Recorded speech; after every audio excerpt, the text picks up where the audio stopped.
जो JEE advance का जो क्वेश्चन होता है उसमें थोड़े से अप्रोच अगर आपके सिस्टमेटिक नहीं कर पाते हैं तो जेई एडवांस की प्रॉब्लम में आपको डिफ़िकल्टी होती है। जेई एडवांस के क्वेश्चन कठिन नहीं होते हैं, हमारी थिंकिंग उस तरीके की डेवलप नहीं हो पाती, इसलिए लगता है जेई एडवांस के क्वेश्चंस कठिन है। हमको देखो बहुत सारे क्वेश्चन मैं अपलोड करता रहता हूँ, हमारे यहाँ जो भी ऑफलाइन बैच ज्वाइन करता है उसको बहुत बेस्ट तरीके से मैं डिस्कस करता हूँ। तो जेई एडवांस का देखो मैं इस क्वेश्चन को डिस्कस कर रहा हूँ, है तो लॉजिकल लेकिन आप सिंपली से अटेम्प्ट कर सकते हैं ना। इस क्वेश्चन में क्या कह रहा है, ये जेई एडवांस का क्वेश्चन है। Consider a spherical gaseous cloud of mass density rho r in a free space where r is the radial distance from its center. The gaseous cloud is made of a particle of equal mass m moving in circular orbits about a common center with the same kinetic energy k. The force acting on the particle is their mutual gravitational force. If rho r is the constant in time, the particle number density n r equal to rho r upon m is, मतलब ये पूछ रहा है ना। जी दिया universal gas constant, ये बहुत basic level का क्वेश्चन है। इस क्वेश्चन को मैं पहले आपको एक्सप्लेन करके बताता हूँ कि इस क्वेश्चन में क्या पूछ रहा है, ठीक है। देखिए इस क्वेश्चन में बहुत बेसिक लेवल का है, मैं यहाँ पर ऐसे फ्री स्पेस बना लेता हूँ, ठीक है। ठीक है, यहाँ पे मैं ऐसे नॉर्मली ऐसे बना रहा हूँ समझने के लिए ना, डॉटेड डॉटेड करके बना सकते हैं, ठीक है। इस तरीके से यहाँ पर एक गैसियस क्लाउड्स कंसीडर कर रहे हैं, इतने पार्ट में है तो पूरा, तो ये छोटे छोटे गैसियस पार्टिकल्स पूरे स्पेस में हैं, तो यहाँ भी एक कंसीडर करेंगे, ये मतलब टोटल गैसियस क्लाउड्स है। और गैसियस क्लाउड का जो मास कंसीडर किया है वो स्मॉल एम है, ठीक है। तो अगर मैं इतना अगर मान लूँ, इतना बड़ा स्फेरिकल क्लाउड मान लूँ, तो इसकी रेडियस आर मान लेते हैं, तो इसका जो मास होगा हमारा वो स्मॉल एम नहीं होगा, क्योंकि इसमें गैसियस क्लाउड बहुत सारे होंगे, तो इसके मास हम कैपिटल एम मान लेते हैं। क्या मान लेते हैं? Capital M.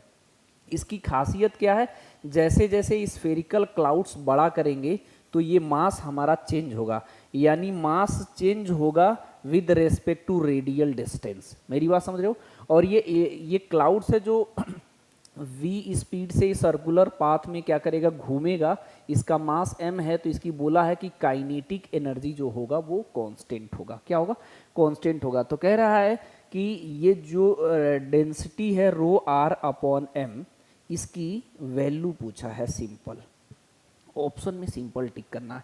इसमें बेसिक फंडा ये समझना है कि ये गैसियस क्लाउड जो है उसके पास मास है और जी की वैल्यू दिया, ऑलरेडी जी कह रहा लेना है ना, तो इसमें जो है ग्रेविटेशनल वाले कॉन्सेप्ट से इजीली लगा सकते हैं। अगर इसके पास मास है, ठीक है, तो यहाँ पर ना तो कोई इलेक्ट्रिक फील्ड की बात चल रही है, ना तो कोई स्ट्रिंग में पार्टिकल को बांध के इसे रोटेट करा रहा है, तो अगर ये सर्कुलर पाथ में घूमेगा ना, तो ये जो इस पे ये इस स्फेरिकल क्लाउड्स जो है इस गैसियस पार्टिकल मास m पे ग्रेविटेशनल फोर्स जो लगाएगा, इसकी वजह से ये सर्कुलर पाथ में रिवॉल्व करेगा। ये समझना बहुत ज़रूरी था। तो डायरेक्टली हम क्या लगा सकते हैं, हम लोग इसको ग्रेविटेशनल फोर्स क्या लगेगा, g, इसका मास कितना माना हो स्मॉल m, और इस गैसियस क्लाउड्स जो इसमें टोटल है इसका मास कैपिटल M माने हैं, और इसकी रेडियस का माने स्मॉल r, तो ये r का स्क्वायर। अगर इसके सर्कुलर पाथ में घूमना है तो सेंट्रीपिटल फोर्स यही हो जाएगा, ये हो जाएगा mv² डिवाइडेड बाई r। यहाँ एक r से एक r कैंसिल हो जाएगा, ये g small m capital M divided by r हो जाएगा। हमको पता है काइनेटिक एनर्जी कह रहा है कि कांस्टेंट है, तो आप काइनेटिक एनर्जी के टर्म में इसे बना लीजिए, इसे लिख लीजिए हाफ mv²। तो हाफ mv² करेंगे, सिर्फ mv² था तो 2 से यहाँ मल्टीप्लाई कर दीजिए, तो 2 से 2 कट जाएगा तो mv² फिर से आ गया है ना, तो इसको लिख सकते हैं 2k। क्या लिख सकते हैं? 2k। अब ये देखिए g small m capital M divided by r था, इस r को सिंपली इधर मल्टीप्लाई कर दें, यहाँ से कैपिटल M निकालेंगे तो ये कितना आएगा 2kr divided by g small m। बहुत सिंपल तरीके से लगाना था। अब ये मास अभी बताया ना, जैसे जैसे r बदलेगा वैसे वैसे m की वैल्यू क्या होगी, स्पेस जैसे स्फेरिकल क्लाउड्स बढ़ा लेंगे तो उसकी मास की वैल्यू चेंज होगा। तो सिंपली इसमें dm लगा दीजिए, है ना, तो यहाँ 2k ये तो कांस्टेंट है, जी एम कांस्टेंट है, तो यहाँ डी आर हो जाएगा। क्या हो जाएगा? D R. अब सिंपली अगर आपको पता है ना कि डेंसिटी इक्वल टू क्या होता है? Mass upon volume. तो मास निकालना होता है तो डेंसिटी इंटू वॉल्यूम करते हैं। तो अगर मैं यहाँ कोई थिकनेस कट करे, जैसे यहाँ छोटा सा कट करेंगे इस तरीके से, तो मैं इतना बड़ा ही मान लेता हूँ। तो जब इतना मोटा सा कट करेंगे तो इसकी थिकनेस डी आर मान रहे हैं। क्या मान रहे हैं? Thickness D R. तो इस तरीके से मैं कह रहा हूँ, इस तरह से कोई हॉलो स्फेरिकल लेंगे आप, तो ये एक्चुअल में 2D में दिख रहा है, ये हॉल क्या है? स्फेरिकल है, स्फेरिकल शेप में है। 2D में तो ऐसे ही बना है। इसकी थिकनेस कितना लिया हूँ? D R. ठीक है, तो इसका एरिया जो निकालेंगे तो 4 पाई आर स्क्वायर होगा, क्योंकि इसकी रेडियस मैं सिंपली आर मान रहा हूँ। ठीक है, और इनटू कितना हो जाएगा? डी आर हो जाएगा। कितना हो जाएगा? D R. ठीक है, तो ये एरिया इंटू विथ, ये क्या हो गया? वॉल्यूम।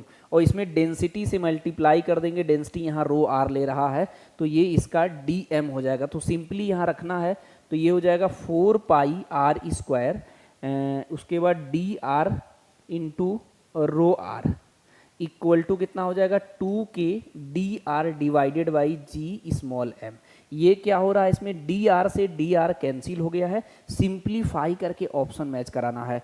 तो ये कितना हो जाएगा? 4 pi R square rho are equal to 2k divided by ji small M. ठीक है, तो यहाँ 2 से इसको कट करेंगे तो ये 2 से 2 कट जाएगा। अब ये इसको उधर ले जाएंगे तो रो आर की वैल्यू जो आएगी ये हो जाएगा हमारा k डिवाइडेड बाई जी। 2 यहाँ आ जाएगा 2gm पाई आर स्क्वायर हो जाएगा। ठीक है, पूछा है रो आर अपॉन एम, तो यहाँ m से डिवाइड करेंगे तो यहाँ m स्क्वायर हो जाएगा। दोनों साइड m से डिवाइड करेंगे तो सिंपली इसका ऑप्शन चेक करते हैं। बहुत बेसिक लेवल का क्वेश्चन था, है ना। तो देखिए, पहले ज़्यादा मैच कराना नहीं है, यहाँ कुछ नहीं है, 1 है, यहाँ 6 है, तो ये 2 दिख रहा है, तो ये तो सिंपली हमारा कौन सा ऑप्शन करेक्ट हो गया? फर्स्ट ऑप्शन करेक्ट हो गया। हाँ, अगर क्वेश्चन की थिंकिंग लेवल जेई एडवांस के पैटर्न पर लगाते हैं तो फंडामेंटल कॉन्सेप्ट पे जेई एडवांस के क्वेश्चंस आते हैं। अगर इसकी प्रिपरेशन शुरू से सिस्टमेटिक करते हैं तो बेहतर मार्क्स आते हैं। अगर लास्ट में थोड़ा मेंटली प्रिपेयर होके जाते हैं तो ईजी और मॉडरेटेड भी सॉल्व करते हैं तो कभी कभी बच्चे को आराम से इजीली जेई एडवांस भी मिल जाता है। लेकिन आराम से ठंडे दिमाग से पेपर को अटेम्प्ट करना, गड़बड़ी करोगे तो नेगेटिव मार्क्स ज़्यादा हो जाएगा, तो गड़बड़ हो जाएगा। इसलिए इस बात को ध्यान रखें, पेपर देते समय इत्मीनान से ठंडे दिमाग से देना चाहिए। क्वेश्चन कठिन नहीं होता, वो हमको लगता है कठिन है, सिस्टमेटिक देखेंगे तो ईजी लगेगा। और ऐसे मेरे वीडियो को देखने के लिए जेईई एडवांस को सिस्टमेटिक तरीके से मेरे चैनल को शेयर और सब्सक्राइब करके रखो। मैं वीडियो अपलोड करता रहता हूँ। All the best.